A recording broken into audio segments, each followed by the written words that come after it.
Bienvenue dans mon podcast quotidien de science-fiction, où chaque jour je vous emmène dans des mondes extraordinaires, où nous explorerons des œuvres littéraires, racontant des histoires fascinantes qui ont été écrites tout au long de notre histoire.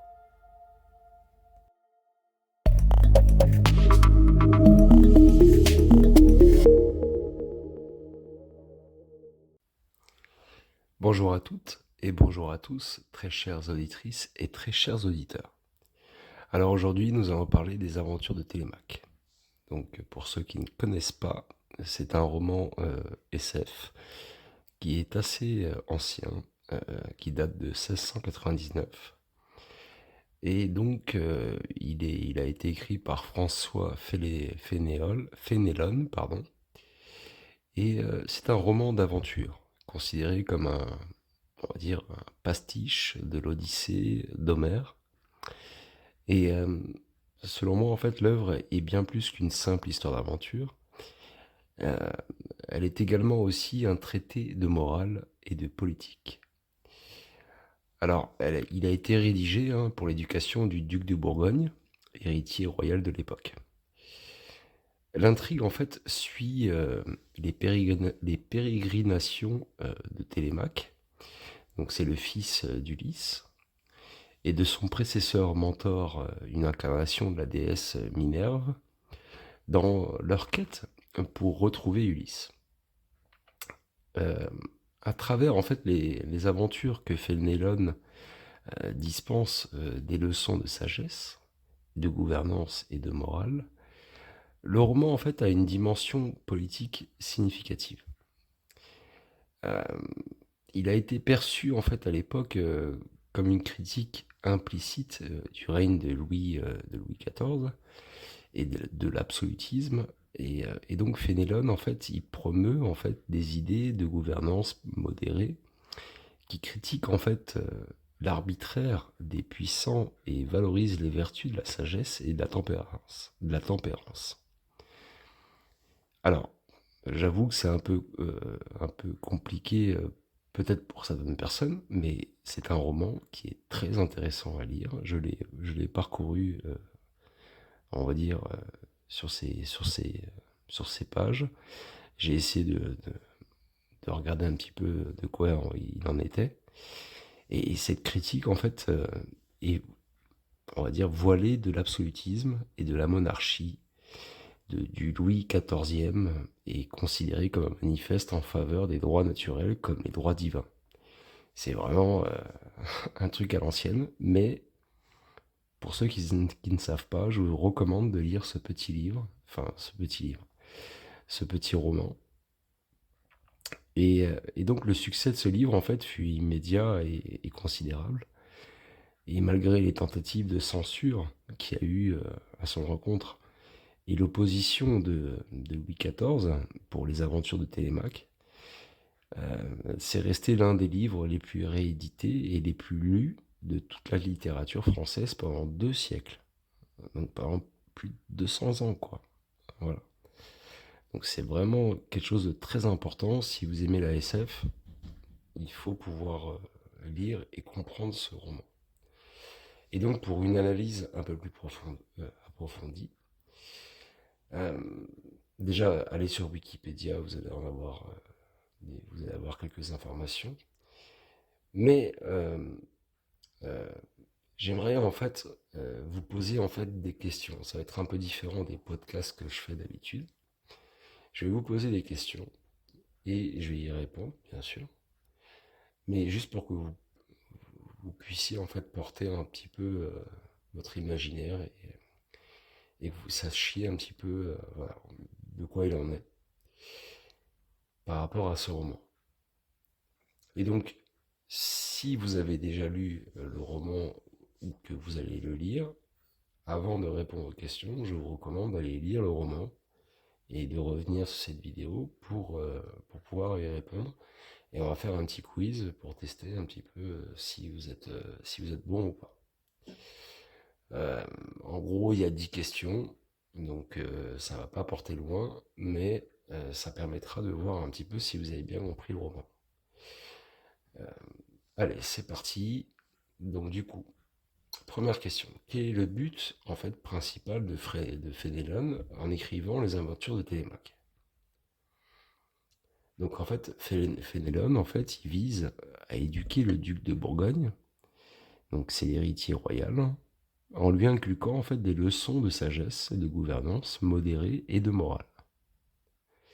Alors, c'est des réponses un peu que j'ai écrites comme ça, succinctes, mais qui vous laissent un peu de temps pour de la compréhension et de la modération aussi, peut-être, mais même aussi pour essayer d'expliciter un peu plus mes propos. Deuxième question. Comment les aventures de Télémaque critiquent-ils le régime de Louis XIV? Donc le roman, en fait, il critique implicitement l'absolutisme de Louis XIV à travers des allégories et des paraboles, en mettant en avant les dangers de la tyrannie et de l'importance de la vertu. Troisième question. Quels sont les principaux thèmes abordés dans l'œuvre? Eh bien, les thèmes principaux incluent la quête de l'identité, de la sagesse dans le gouvernement, et l'importance de la modération et de la justice. On peut aussi ajouter la critique et la corruption et de l'arbitraire. Voilà. Quatrième question. Comment Fénélon utilise-t-il le personnage de Mentor dans son récit? Alors, Mentor, en fait, il incarne la déesse de Minerve. Il sert de guide moral, intellectuel à Télémaque et représente la sagesse et la raison. Intéressant, hein? Cinquième question. En quoi les aventures de Télémaque est-il considéré comme un roman d'apprentissage ou autre? Eh bien, le roman suit le parcours initiatique de Télémaque qui apprend et qui mûrit au fil de ses aventures et qui acquiert en fait des connaissances et des vertus nécessaires pour devenir un bon dirigeant. Voilà. Sixième question. Quelle est la signification de l'île de Calypso dans le roman? L'île de Calypso, en fait, symbolise la tentation et la distraction. Elle représente un obstacle que Télémaque doit surmonter pour poursuivre sa quête de sagesse et de vertu. Septième question.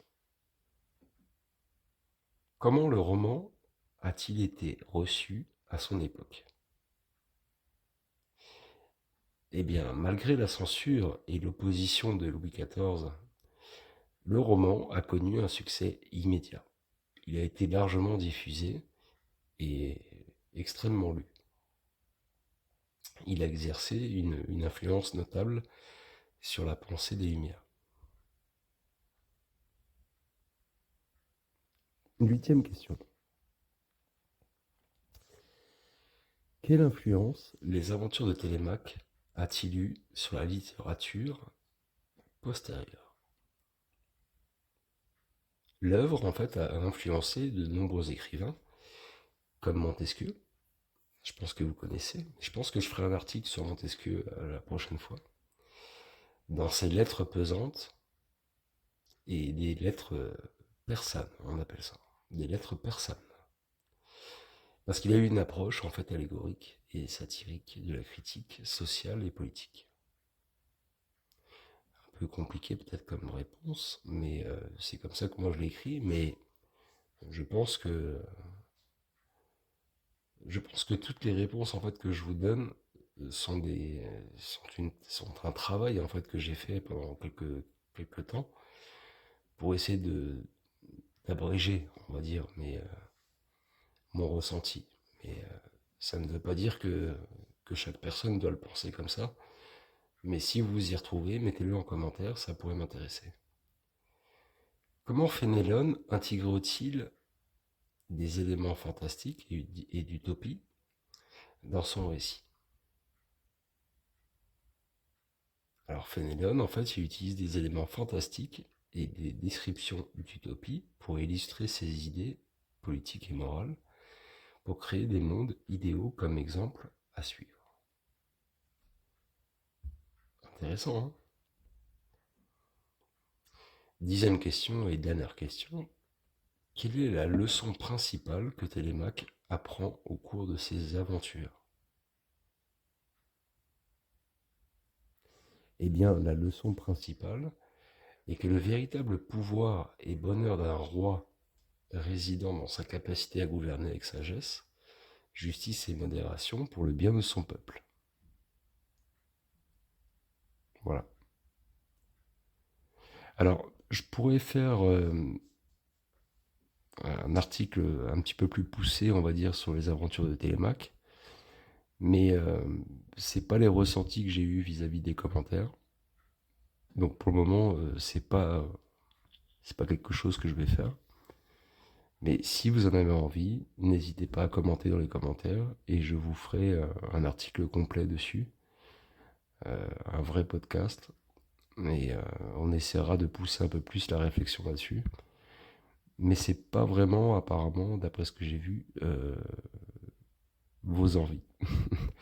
Mais j'avais quand même besoin de vous montrer un petit peu ou de vous faire connaître les aventures de Télémaque. Mais sachez que voilà, c'est quand même un roman très intéressant qu'il faut savoir. 1699, c'est quand même très vieux, mais ça vaut le coup de le lire pour s'instruire un petit peu plus, quoi. Voilà. En attendant, je vous souhaite une très très bonne journée ou une très belle soirée. Et à bientôt pour un prochain podcast. Bisous.